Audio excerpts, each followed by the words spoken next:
కి స్వాగతం. చెరుకూరు లీలావతి ఆత్మహత్యకు కారకులైన వారిపై చర్యలు తీసుకుని న్యాయం చేయాలని ఆర్పీఐ రాష్ట్ర అధ్యక్షులు తుమ్మా మస్తాన్ డిమాండ్ చేశారు. మంగళవారం రాత్రి నెల్లూరు ప్రభుత్వ వైద్యశాలలో చికిత్స పొందుతున్న చెరుకూరు లీలావతి ఆర్పీఐ పార్టీ ఆధ్వర్యంలో వైద్యశాలకు వెళ్లి పరామర్శించారు. అనంతరము మీడియా సమావేశంలో మాట్లాడుతూ నెల్లూరు జిల్లా అల్లూరు మండలము సింగపేట గ్రామంలో చెరుకూరు వెంకటేశ్వర్లకు 3 కుమారులున్నారని, వారి తండ్రి సంపాదించిన 10 ఎకరాల భూమి ఉన్నదన్నారు. తండ్రికి 3 కొడుకులకు ఒక్కొక్కరికి 3 ఎకరాల 30 సెంట్లు భూమి వచ్చిందన్నారు. వెంకటేశ్వర్ల చిన్న కుమారుడు శ్రీనివాసులకు 3 ఎకరాల 30 సెంట్లు భూమి వచ్చిందన్నారు. పెద్ద కుమారుడైన రవి ఆర్థిక ఇబ్బందుల కారణంగా గ్రామంలోని కొల్లు శ్రీనివాసులు రెడ్డి వద్ద అప్పు తీసుకోవడం జరిగిందన్నారు. పెద్ద కుమారుడు రవి ఫేక్ డాక్యుమెంటు సృష్టించి భూమి మొత్తం శ్రీనివాసులు రెడ్డి ఇచ్చాడన్నారు. చెరుకూరు శ్రీనివాసులు భాగానికి వచ్చిన భూమిలో వరి పంట వేశారన్నారు. పంట కోసుకోవడానికి వెళ్లడంతో శ్రీనివాసులు రెడ్డి అడ్డుకోవడం జరిగిందన్నారు. పోలీసులకు ఫిర్యాదు చేయడం జరిగిందన్నారు. తన భూమిలో పంటను శ్రీనివాసులు రెడ్డి అడ్డుకోవడంతో చెరుకూరు శ్రీనివాసులు భార్య చెరుకూరు లీలావతి మనస్తాపానికి గురై ఆత్మహత్యకు పాల్పడిందన్నారు.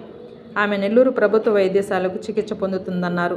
జిల్లా అధికారులు విచారణ జరిపి శ్రీనివాసులు కుటుంబానికి న్యాయం చేయాలన్నారు. ఆ కుటుంబానికి ఆర్పీఐ పార్టీ అండగా ఉంటుందన్నారు. ఈ కార్యక్రమంలో ఆర్పీఐ రాష్ట్ర అధ్యక్షులు కొప్పుల ప్రమీల, వాసు, బోర్డు మెంబర్ దారా సుధీర్, మైనార్టీ నాయకురాలు అతికా బేగం, చింతల అనిత, రాజేశ్వరి తదితరులు పాల్గొన్నారు. జై భీమ్. జై Bhim. Republic party of India state vice ప్రెసిడెంట్గా మాట్లాడుతున్నాను. నా పేరు మస్తాన్. గత 20 సంవత్సరాల నుండి నెల్లూరు జిల్లా అల్లూరు మండలం సింగపేట గ్రామంలో ఒక విశ్వరాములు వాళ్ళ నాన్నగారు వీదూరి వెంకటేశ్వర్లు గారు చెరుకూరు వెంకటేశ్వర్లు గారు వాళ్ళది 10 ఎకరాల భూమి సింగపేట పట్టా ల్యాండ్ వాళ్ళకు ఉంటే వారికి 3 కుమారులకు ఒక్కొక్కరికి 3 ఎకరాల 30 సెంట్లు రావాల్సి ఉంటే వాళ్ళు ఆర్థిక పరిస్థితుల్లో వాళ్ళు వేరే రెడ్డి గారి దగ్గర కొద్దిగా అప్పు తీసుకుంటే ఆ అప్పు పరిధిలో వాళ్ళ పెద్దన్న గారు బ్రేక్ డాక్యుమెంట్ పుట్టించి ఆ ఒక పొలాన్ని రెడ్డి గారికి ఒప్పచెప్పి వీళ్ళందరినీ కూడా ఇద్దరు అన్నదమ్ములను కూడా ఇబ్బంది పెడుతూ గత 20 సంవత్సరాల నుంచి వాళ్ళు అనేక విధులకే గురి చేస్తూ ఉన్నారు. వాళ్ళు తిరగని ఆఫీస్ లేదు, వాళ్ళు తిరగని ఎంఆర్ ఆఫీస్ కాడ నుంచి ఆర్టీఓ ఆఫీస్ దాకా కలెక్టర్ ఆఫీస్ దాకా వాళ్ళు తిరిగి అలసిపోయారు. అయితే వీళ్ళ పెద్దన్న గారు వేరే వాళ్ళ దగ్గర రెడ్డి గారి దగ్గర కొల్లి శ్రీనివాసుల దగ్గర అప్పు తీసుకొని ఆయన ఏం చేశారంటే ఆయనకి ఏడా తాకట్టు పెట్టి ఈ పొలము తీసుకుంటే మీరే తీసుకోండి, మా ఇద్దరు అన్నదమ్ములకి అది రాకూడదని చెప్పి గతంలో చెప్పాడు. కాబట్టి ఈ 3 అన్నదమ్ములు ఏం చేశారంటే గతంలో జరగకముందు ఈ 3 వీలునామాలు రాసుకున్నారు. ఏమని?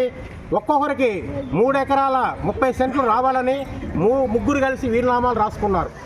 అప్పుడు ఇతను లాస్ట్ కుమారుడు దాంట్లో ఒరేశాడు, నారు పోసి చేస్తే ఆ నారుని పల్లి శ్రీనివాసులు అనే వ్యక్తి ఆ నారుని మొత్తం తొక్కిచ్చేసి ధ్వంసం చేసి ఎవరా నువ్వు ఇక్కడ వేసామని చెప్పేసి నాకు లీజుకి ఇచ్చున్నారని చెప్పి అతన్ని ఆ పొలం గల అతని మీదకి వెళ్ళి ఇచ్చేస్తే వాళ్ళకి దిక్కులేక పోయి స్థానిక సిఐ గారి దగ్గరికి వెళ్ళి మాట్లాడితే నేను పరిశీలిస్తానని చెప్పి ఎస్ఐ గారికి రెఫర్ చేస్తే ఎస్ఐ గారి దగ్గరికి వెళ్తే కేసు తీసుకోలేదు. ఈ విధంగా జరుగుతూ ఉంటే క్రమంలో ఇప్పుడు అది పంటకు వచ్చింది చేతికి. పంటకు వచ్చిన తర్వాత మా పొలం కదా మాకు హక్కు ఉందని చెప్పి పోయేసి పొలం వాళ్ళు కోసుకుంటా ఉంటే ఆ పోలీసు వారు వచ్చి ఆపడం జరిగింది. పోలీసు వారు ఆపి ఏం చెప్పారంటే, అయ్యా మేము దీన్ని తీర్మానం చేస్తాం, మేము మాట్లాడదాం, మీరు ఆపండి అని చెప్తే అప్పటికి కొంత పంట కోసుకొని వీళ్ళు చేతికి తీసుకోవడం జరిగింది. తర్వాత ఆ కోసిన పంటని అక్కడ పెడితే ఎవరైనా తీసుకెళ్తారని చెప్పి వాళ్ళ ఇళ్ళకి వాళ్ళు భద్రంగా వాళ్ళ ఇంటికి తోలుకెళ్ళారు. మేమేమన్నామంటే పంట అక్కడే ఉండి ఎస్ఐ గారు అక్కడే ఉంచమన్నారు.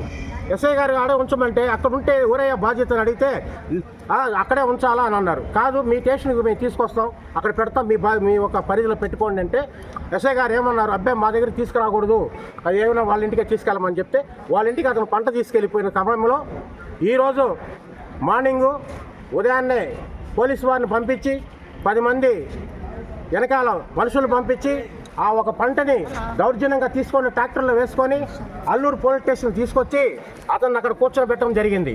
తర్వాత అతను మాకు ఫోన్ చేస్తూ వెంటనే మేము స్పందించి ఎస్ఐ గారికి మేము కాల్ చేసి అడిగితే, ఏం సార్ మొన్న మీరే చెప్పారు కదా పొలం ఈ విధంగా కోసాం కదా, వాళ్ళ పంట వాళ్ళ ఇంటికి తీసుకెళ్తున్నారు, లేదా మీ స్టేషన్లో పెట్టుకొని భద్రత కలపండి, తర్వాత మాట్లాడదామంటే ఎస్ఐ గారు ఏం చెప్పారంటే, కాదు తర్వాత మాట్లాడదాం, మీరు తీసుకెళ్ళండి పంట, మా దగ్గర దీనికి ఎవరు రెస్పాన్సిబుల్ లేదని చెప్పి ఎస్ఐ గారు చెప్పడం జరిగింది.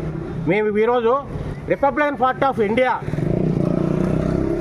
ఉదయాన్నే మేమందరం కూడా మా టీం అందరూ కూడా ఆయన కాల్ చేసి మేము మాట్లాడుకొని ఆమె ఈ ఒక పంట ఒక రైతు కుటుంబంలో పుట్టిన మహిళ పంట దౌర్జన్యంగా తీసుకొచ్చిన దానికి ఆమె మనస్సాంతి చెంది ఈరోజు మందు తాగటం జరిగింది. మందు తాగిన తర్వాత వెంటనే ప్రభుత్వం హాస్పిటల్కి అల్లూరు ప్రభుత్వం హాస్పిటల్కి తీసుకెళ్లారు. అక్కడంతా వీళ్ళు ట్రీట్మెంట్ ఇచ్చి తర్వాత వెంటనే నెల్లూరు గవర్నమెంట్ హాస్పిటల్కి రెఫర్ చేశారు. తర్వాత మేమంతా కూడా మాకు ఇప్పుడు తెలిసి మా టీం అంతా మేము వచ్చాం. ఇది నెల్లూరు జిల్లాలో మన ఎస్పీ మేడం గారు వచ్చిన కాడ నుంచి లా అండ్ ఆర్డర్ ప్రాబ్లం లేకుండా ఉంది, బాగా పరిపాలిస్తుంది, బాగా చేస్తూ ఉందని చెప్పి ప్రతి ఒక్కరు కూడా సంతోషం పడే పరిస్థితిలో ఈరోజు ఒక రైతు కుటుంబంలో వాళ్ళ భూమి, వాళ్ళ నాన్నగారు భూమి వాళ్ళు పండించుకునేదానికి లేకుండా, పండించుకున్నది కూడా ఇంటికి తీసుకునే విధంగా లేకుండా ఈరోజు కొంత రాజకీయ అండదండలతో కొంతమంది వీళ్ళని ఇబ్బంది పెడుతూ ఉన్నారు. కాబట్టి మేము ఒకటే చెప్తా ఉన్నాం, ఈరోజు ఎస్పీ గారు మేడం అందరూ కూడా మేము కలవాలని చూసాం. కానీ మేడం గారు సీఎం ప్రోగ్రాంలో ఉన్నారని చెప్పారు. మేము రేపు మేడం వచ్చిన తర్వాత కూడా మేము ఒక రిఫరెన్స్ లెటర్ కూడా ఇవ్వబోతున్నాం, కలుస్తూ ఉంటాం. రిపబ్లికన్ పార్టీ ఆఫ్ ఇండియా ఈ బాధ్యతలకి అండగా నిలుస్తూ ఉంది. వాళ్ళకి న్యాయం జరిగిన దాకా మేము పోరాడతాం. ఏదైనా ఉంటే అధికార దృష్టిలో కూడా తీసుకెళ్తాం. మేము ఒకటే అడుగుతూ ఉన్నాం, మేము ఈ ప్రభుత్వాన్ని కూడా లోకేష్ బాబు గారు కూడా ఆలోచించాలి. ఏదైనా అవసరమైతే మేము ఈ ఒక ఇది కూడా మేము లోకేష్ బాబు గారి దృష్టికి తీసుకెళ్తామని చెప్పి కూడా మేము ఈ సందర్భంగా తెలియజేస్తూ, అవసరమైతే కలెక్టర్ గారి దృష్టికి మళ్ళీ మేడం ఎస్పీ గారి దృష్టికి కూడా వెంటనే తీసుకెళ్తాం అని చెప్పి తెలియజేస్తూ మేము సెలవు తీసుకుంటాం.